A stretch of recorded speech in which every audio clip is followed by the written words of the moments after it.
ఆటోమేటిక్గా మీతో ఆ పని చేపిస్తుంది. నిన్నటిదాకా కాదు అనుకున్న పని మళ్ళీ మీతోనే ఆ పని అయ్యేటట్టు చేస్తుంది. ఆ వెనకాల ఒక బ్యాక్గ్రౌండ్ ఉంది మీకు.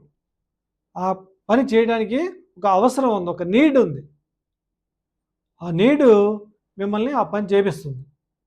అలాగే మీ పిల్లవాడికి లేదా మీ పాపకి, మీ చైల్డ్‌కి ఆ గోల్ ఎందుకు పెట్టుకోవాలి, ఆ గోల్‌లో అవసరం ఏంటి అనేది మీరు ఎక్స్‌ప్లెయిన్ చేసి, ఆ గోల్‌ని మోటివేట్ చేయగలిగితే, ఆ గోల్‌లో ఉన్నటువంటి బెనిఫిట్స్ ఏంటి, ఫ్యూచర్‌లో ఆ గోల్ రీచ్ అయితే నీకేమేమి ఉపయోగాలుంటాయి అనేది గనక మీరు ఎక్స్‌ప్లెయిన్ చేయగలిగితే, అది డ్రైవింగ్ ఫోర్స్ అవుతుంది. మీ చైల్డ్‌కి అది డ్రైవింగ్ ఫోర్స్ అవుతుంది.